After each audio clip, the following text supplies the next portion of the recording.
There's something ancient in the soil of Arkansas, the kind of old that lingers, that breathes in the forests and hums beneath the creeks. It's not just the weight of history, it's something else, something stranger. Arkansas is a land shaped by contradictions, a place where wild beauty and deep mystery live side by side. Nestled between the Ozark and Ouachita Mountains, cut by winding rivers and ancient forests, this state has always been a crossroads, where Native American trails met pioneer roads, where outlaws vanished into the hills, and where generations of storytellers spun tales that blurred the line between truth and legend. The culture here is rooted in resilience and tradition. Folks in Arkansas hold fast to their faith, their families, and their folklore. It's a place where neighbors gather on porches to swap stories, where every small town has its own secrets, and where the past never quite lets go of the present. You'll find echoes of old Southern superstitions, charms to ward off evil, whispered warnings about places you shouldn't go after dark, and a respect for the land that borders on the spiritual.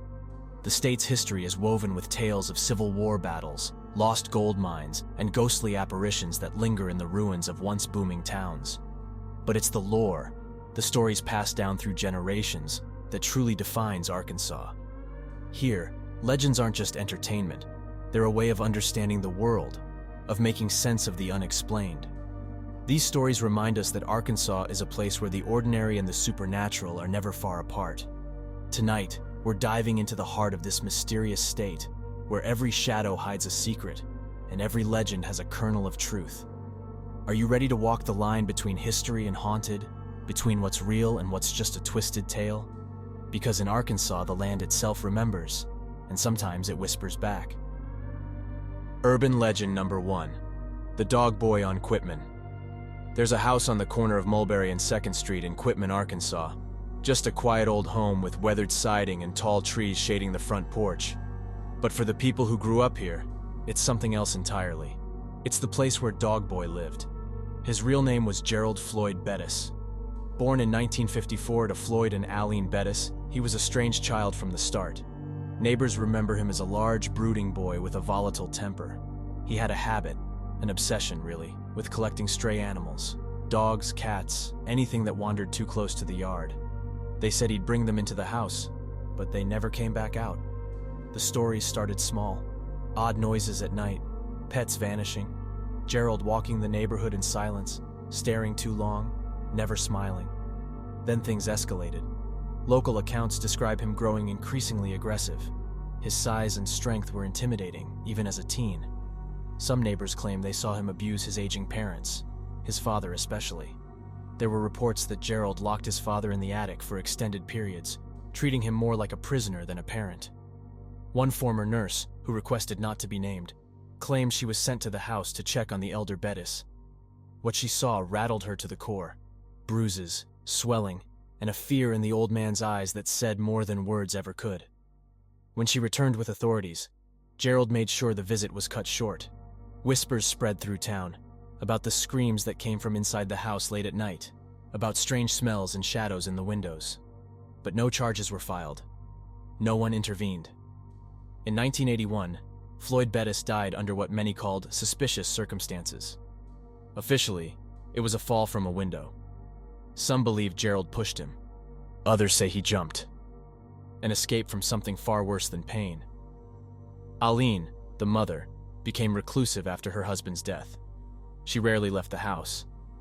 Neighbors said she was a shadow of her former self, frail, quiet, trembling. Some say she was terrified of her son. She passed in 1995, shortly after Gerald's final arrest.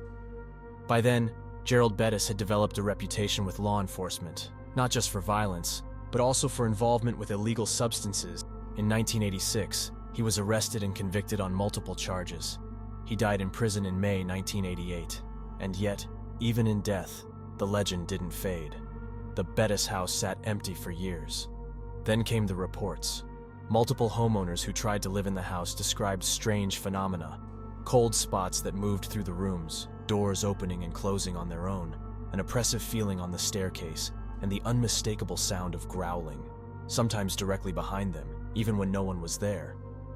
One former tenant swore he heard footsteps upstairs every night at 3:11 a.m. sharp. Heavy, dragging footsteps that always stopped at the top of the stairs. Paranormal groups visited the site. Many documented unexplained EMF readings and temperature drops. One investigator claimed she heard a deep animalistic growl near the attic door, so loud it shook her camera off the tripod. She never returned. And then there were the sightings. A neighbor walking their dog late one night looked up to see a tall, shadowy figure staring from the second-story window, its outline too wide, too still. The dog refused to walk past the house for weeks. Others have described the sensation of being watched while standing on the sidewalk, and the sound of dogs yelping faintly from inside the walls. Despite all this, the Bettis house still stands, painted over, modernized. But the energy? That never left. Ask anyone in Quipman who's lived there long enough, and they'll all tell you the same thing. That house is haunted. Not by a ghost, but by something else. By the memory of a boy who never learned kindness, who treated animals and people like things to control. A boy who grew into something monstrous, the dog boy, still pacing those upstairs rooms. Urban legend number 2. The Ozark Howler. There are places in Arkansas where the forest presses in too close, where the trees seem to hold their breath, where, if you listen carefully in the dead of night, you might hear it. A cry, a wail, not quite human, not quite animal. Something ancient, something angry. They call it the Ozark Howler.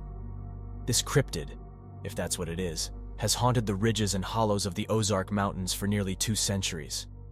Locals say it roams the dense woodlands of northern Arkansas, southern Missouri, and eastern Oklahoma. A beast draped in shadow, cloaked in legend. Descriptions vary, but certain details keep surfacing. It's said to be massive, 4 to 5 feet at the shoulder, covered in thick black fur like a bear, with the horns of a ram curling from its head. Its eyes glow a deep red, like embers in the dark. But it's the sound that truly sets it apart. A bone-chilling, guttural howl that blends the scream of a woman with the growl of a wildcat. Once you've heard it, you never forget. The earliest reports go back to the early 1800s. Settlers wrote of strange calls echoing through the Ozarks, mournful bellows that made their hunting dogs whimper and flee. Some believed it was a harbinger of death, a southern cousin to the banshee. Others thought it was the devil himself, stalking sinners through the pines. In the 1950s, a farmer near Devil's Den State Park reported losing a dozen goats in one night. Their bodies were never found, just blood, tufts of hair, and massive claw marks on the barn walls. He swore something had leapt the fence, torn the animals apart, and vanished into the trees without a sound.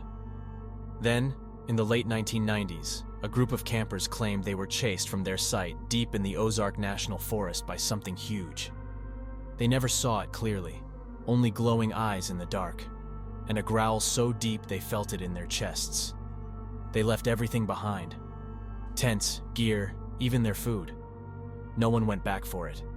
In 2011, a series of sightings emerged online from Newton County. Residents posted photos of large, panther-like animals caught on trail cams. Some argued it was a cougar. Others insisted it was far too bulky. Wildlife officials dismissed the claims, but the reports kept coming. Hikers heard howls they couldn't explain. Hunters found trees clawed 12 feet off the ground. Something big was moving through those hills. Skeptics say it's a case of mistaken identity. A bear with mange, a bobcat in heat, maybe even an escaped exotic animal. But ask anyone who's lived in the Ozarks long enough, and you'll hear a different story. They'll tell you about the night the dogs wouldn't stop barking, about the heavy footsteps circling the house, about the long, shrieking cries that rose just before the power flickered out. Some believe the Ozark Howler is a guardian spirit, a relic of ancient times, meant to protect the forest from those who disrespect it. Others say it's a cursed creature, a soul damned to roam the wilderness for all eternity, driven mad by isolation, hunger, and rage. But one thing is certain: something is out there, and it wants to be heard. So if you ever find yourself deep in the Ozark woods, and the wind dies down, and the animals go silent, hold your breath and listen, because the Howler might be closer than you think. You've heard the ghost stories, you've seen the horror movies, but these places, they're real. From ghost-infested hotels to roads no GPS wants to follow, carefully researched, creepy as hell. And yes, you can actually visit them. If you're that kind of curious, this is your guide. The top 25 most creepy US destinations pulls back the curtain on the darkest corners of America. Order your copy today. Urban legend number 3, the Hitchhiker of Highway 365. There's a stretch of road just south of Little Rock where the fog sits thick and low, like it's waiting. The trees grow dense on either side, their limbs leaning in as if they know a secret. And on some nights, cold, quiet nights, you might see her. Standing alone at the edge of Highway 365. She looks like she doesn't belong there. Pale, still, wearing an old-fashioned white dress that clings to her frame like it's been soaked. Her hair is dark, matted to her face, her eyes downcast. She doesn't wave, doesn't speak. She just stands there, as if waiting for someone kind enough to stop. And that's exactly what drivers do. They pull over. Most say they don't know why. Just instinct. Maybe guilt. Maybe fear. She never asks for a ride. She simply nods, gets in the back seat, and quietly tells them where to go. She gives an address, a few miles up the road. And here's where things start to unravel. They say she sits silently during the ride. Some describe a chill filling the car. Others say the smell of damp earth clings to her. One man, decades ago, was heading home from a holiday party, had a story that would cement the legend into Arkansas folklore. It was Christmas Eve, rain falling like nails on the windshield. He saw her standing at the roadside and stopped. She climbed into the back seat, silent and trembling. Feeling sorry for her, he took off his jacket and placed it around her shoulders. She murmured her address. A small white house nestled in a grove of trees off the highway. When he pulled into the driveway and turned to speak to her, she was gone. The jacket was gone too. Stunned and unsettled, he walked up and knocked on the door. An older woman answered. When he described the girl, the rain, the ride, the house, her eyes filled with sorrow. "That was my daughter," she said. "She died in a car crash on this road, years ago, on Christmas Eve." The man asked if she was buried nearby. The woman nodded and pointed toward a wooded area behind the house, where a family cemetery lay hidden beneath oaks and moss. He made his way back there, the storm still whispering through the trees, and then he saw it. A weather-worn headstone, the girl's name carved in fading letters, and across the top of the stone, neatly folded, was his jacket, dry, perfectly placed, untouched by the rain. The sightings continue. Some say she appears only to kind souls, people who still stop for strangers. Others claim her spirit relives her final ride, hoping for peace that never comes. The story has surfaced again and again, spanning decades, each version slightly different. Sometimes it's a man who picks her up, sometimes a couple, sometimes the house is in Woodson, other times it's further down, near Redfield. But the message is always the same: a ghostly hitchhiker, searching for home, retracing the final journey of her life. Local folklore ties the origin of the spirit to a tragic car accident that occurred on a rainy Christmas Eve in the 1940s. A young woman, returning from a holiday gathering, lost control of her vehicle near the sharp curve south of Woodson Lateral. Her car spun, skidded, and flipped into the ditch. She died alone, her body soaked by the rain, undiscovered for hours. Some say her spirit rises every year on the anniversary, waiting for a stranger to give her one more chance to make it home. Even police officers in the area have reported strange calls. Phantom pedestrians spotted along the roadside, always vanishing when patrol cars arrive. A former dispatcher recalled getting multiple calls in the early 90s from drivers who'd picked up a girl in white, only to have her disappear before they could ask her name. No matter the year, the story lingers. Highway 365 remains one of the eeriest roads in Arkansas, not because of what you see, but because of what you might pick up along the way. So the next time you're driving that road after dark, and you see someone in white on the shoulder, think carefully before you stop, because some passengers aren't looking for a destination, they're looking for a way back. Urban legend number 4, the Girden Light. Deep in the thick woods of southern Arkansas, near the quiet town of Girden, a strange light flickers in the darkness. It's not a town light, it's not headlights, and it's not imagination.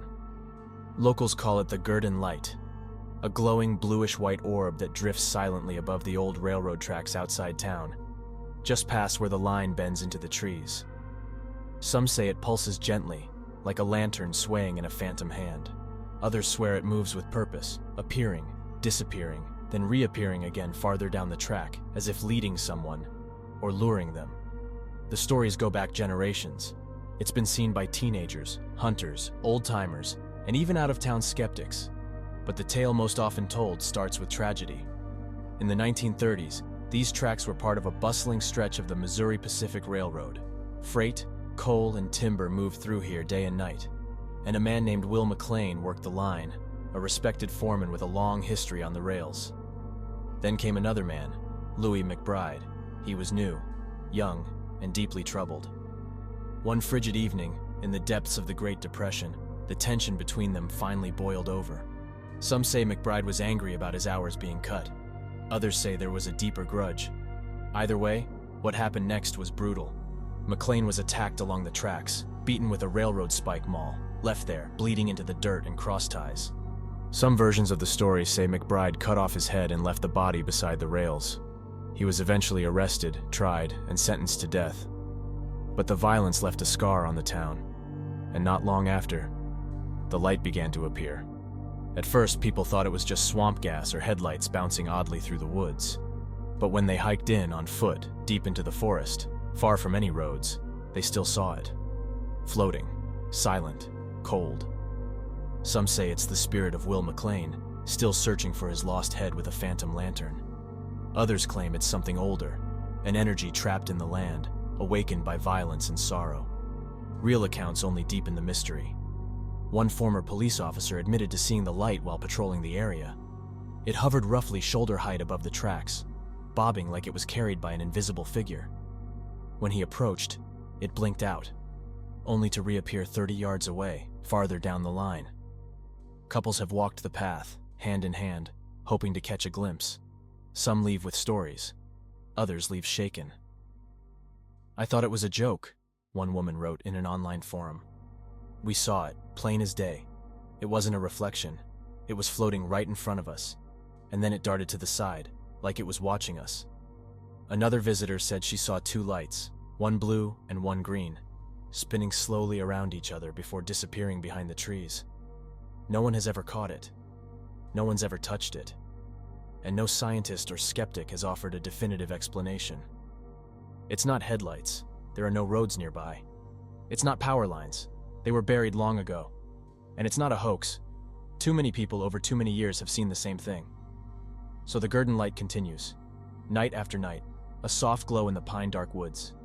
A mystery that flickers just out of reach. Some call it a ghost. Others say it's grief given form. But whatever it is, it's real. And it's still out there. Arkansas may be known for its winding rivers, dense forests, and southern charm. But look a little deeper, and you'll find shadows whispering just beneath the surface. These stories, born from truth, myth, fear, and fascination, have lingered for generations, passed from firelight to front porch, from one brave witness to the next. Here, the past never quite stays buried. The strange and the supernatural still slip through the cracks of everyday life, reminding us that some stories refuse to die, and some eyes might still be watching from the dark. If you enjoyed this journey into Arkansas's urban legends, don't forget to like the video, subscribe to the channel, and share your favorite local legend in the comments below. You never know, we might just explore it next. Until next time, stay curious and stay creepy. Bye for now.